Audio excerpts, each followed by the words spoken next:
everyone, this is Roger with Williamson Foundation Repair, the most trusted name in foundation repair since 1985, we'll remind you. Scott S. from Plano, Texas, one of our customers, potential customers, clientele, asked a question that we actually get asked quite often. So we wanted to go ahead and answer that for everyone.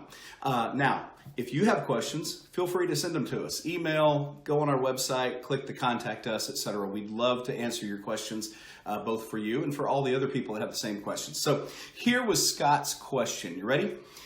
If we know that our clay soil moves and we know that foundation settlement is going to occur, why don't builders just build the house with piers to begin with?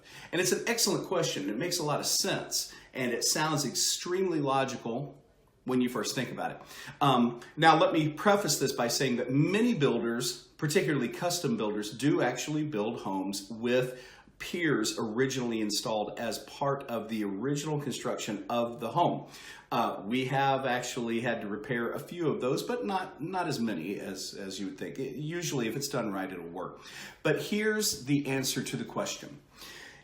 If you look at a house, we're going to look at example 1 here, should come up on your screen here in a moment, but I'm looking at example 1. This is a home in Frisco, and this is just kind of a normal 2-story house.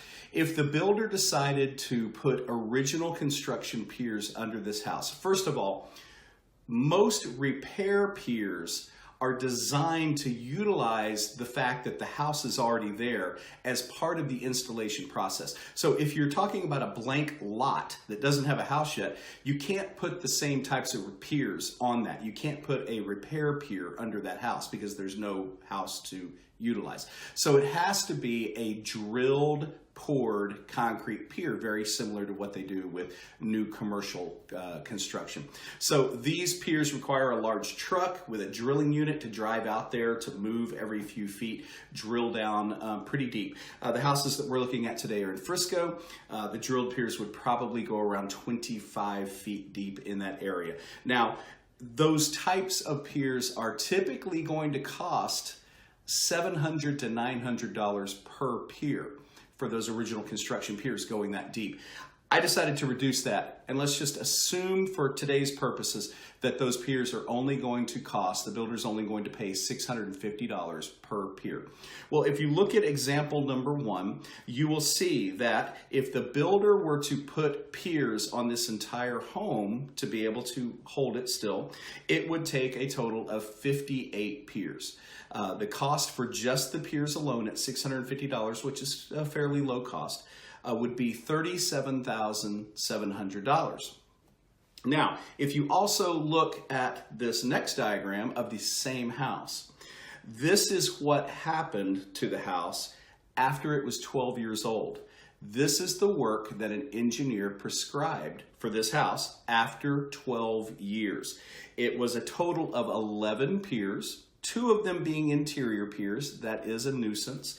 A couple of them going on the patio. That's a nuisance as well. However, the total cost to do those piers was right at $4,000. So if the builder had put the piers on originally, it would have cost almost $38,000. Actually more than that, because you would have engineering fees, permit fees, things like that. And at $650 a pier, I'm being very generous.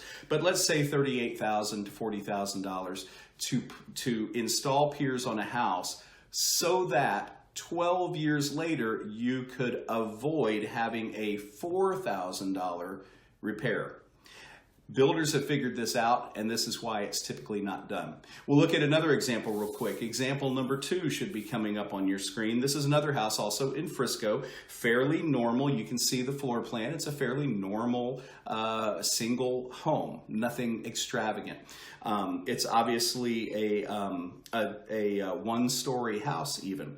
If the builder were to install piers on this house to prevent it from moving, we're talking about a total of 49 piers, and it's $650 without engineering fees, permits, things like that. You're looking at a grand total of $31,850 to install piers on this house. This house made it 18 years before it needed work. And from the second diagram, you can see the work the engineer prescribed on this house 18 years later was only 5 piers. The total cost of that work was $1,700. So again, on this house, on this example, the builder could have spent and charged the buyer approximately $32,000 to prevent a $2,000 problem that occurred 18 years down the road. So there you have it. The time value of money just doesn't make sense there. It's not a good investment to spend $40,000 for an insurance policy that's going to prevent you from having to spend $5,000 15 years down the road. It just doesn't make economic sense. Builders also figured out if they don't spend $40,000 extra on your foundation, but they do spend $40,000 extra on cabinets and flooring and textures and ceiling treatments, that house is going to sell much more quickly than the one with $40,000 under the ground that nobody can see to hopefully prevent a $5,000 problem 15 years later. So that's the answer to why builders don't install piers. I hope you understood it. I hope I was clear. I'm doing these things off the fly, so you never know what's going to come out of my mouth. I don't even know till I watch the videos. So anyway, if you have any questions that you would like answered, we welcome your questions. We're always looking for new ways to help educate people out there. We are Williamson Foundation Repair since 1985, the most trusted name in foundation repair. I'm Roger Williamson, and I will be talking to you soon.